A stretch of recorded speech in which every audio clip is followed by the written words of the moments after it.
Hi there, I'm Mr. Boondoggle, and today I'll be working on my 2012 Harley Ultra Classic, removing the front wheel from that.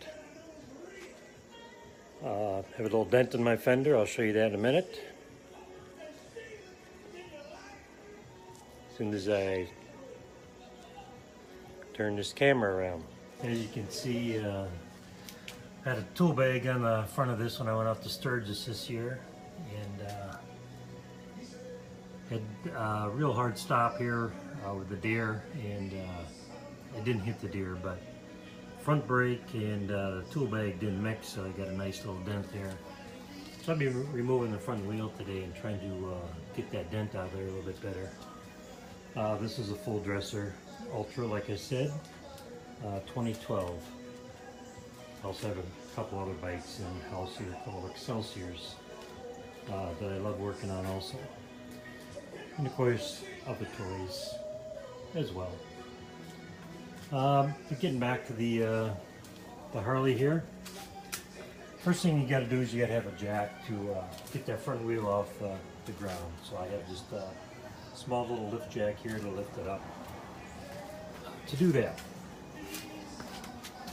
first thing you want to do is remove both brake calipers off the front of the Harley. And they have these hex nuts here, not hex, but they're sort of like a Torx head. And what works best for them is a 10mm socket, and that fits right over the top. So I can take both of those off, and I'll wiggle both of those disc calipers a little bit before I take them off, just to spread the pads a little bit so it comes off and on easier. And of course, I also recommend, having a cigar while you're doing this, because things are more enjoyable with a cigar.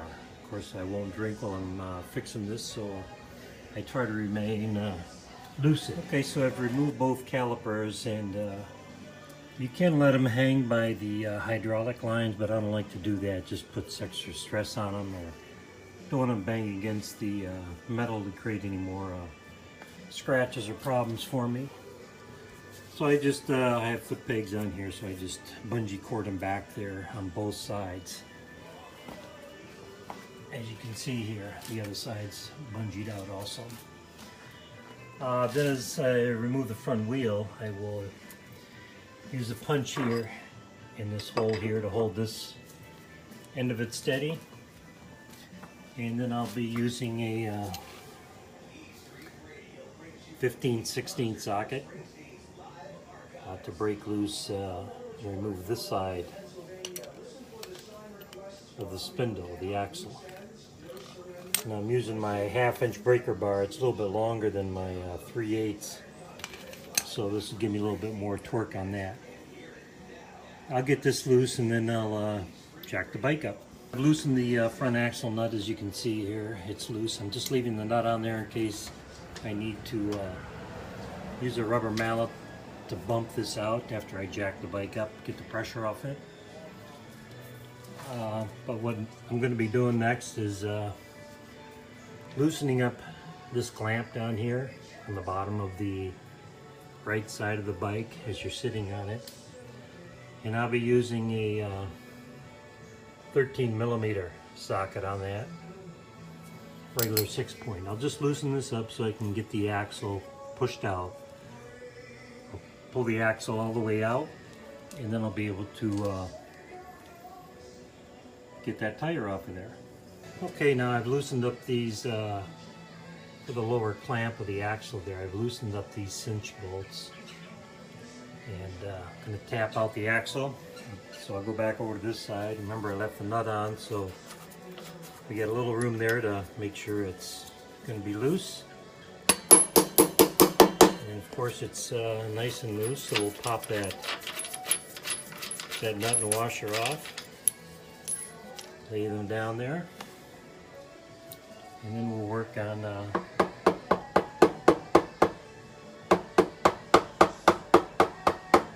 popping that axle out.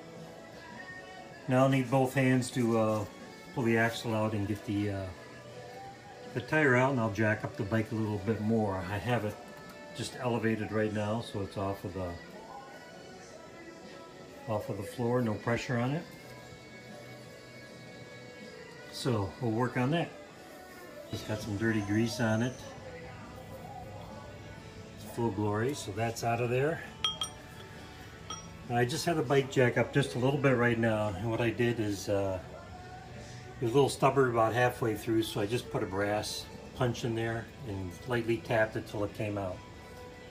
I'll pull this out and let the wheel drop, and then jack the bike up to get the wheel out the rest of the way. Okay, so I got the front axle out, as you see here. And there's a spacer on each side. I'll clean these up before I put them back in, and you can see the rings here. On the rings are on the inside towards the disc rotor, the brake rotor. So they come out of each side. Here's the one for the left side as you're sitting on the bike. So I've jacked up the bike sufficiently, so now you can just roll that tire right on out. I'll put that over here to the side.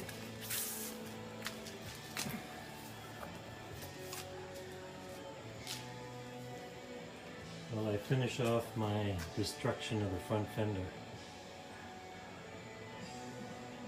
Fairly simple procedure. I'm not going to replace the fender at this time. I'm just going to bang that out. I also have some touch-up paint and try to make it look fairly normal again. And I'll probably look for a front fender maybe this winter and maybe replace it or have this one fixed and repainted. We'll see how ambitious I get. Any questions, just comment below, and thanks for watching. Mr. Boondoggle here. One last point before I start putting this all back together is, you see I've cleaned up these collars, both the left and right side, and I've also cleaned up the axle. Now you can see some slight grooves there, but it's really not too bad. There's been worse on other bikes. I'll just put some lubrication on this axle before I insert it all back in to the motorcycle, and I'll clean up these housings too before I do that. But once that's done, it's pretty much finished. Just got to retorque everything down to factory specs. I did bang out the top of the fender. As you can see, it's far from perfect, but there's no huge dent in there anymore. I'll just put some touch-up paint on these areas for right now, and then this winter I'll pull the fender off and have it professionally fixed. One thing I did to help knock that out is I custom built this out of plywood to match the curvature of the fender. Just place that up underneath the fender and hammered on it to get it as close to normal as you can at this point. I'm sure a professional bodywork guy will be able to do a little bit better job than what I've got here. This is just my amateur repair on it. I'll get this painted up, get the wheel back on, and we'll be ready to go for the rest of the riding season. Thanks again for watching.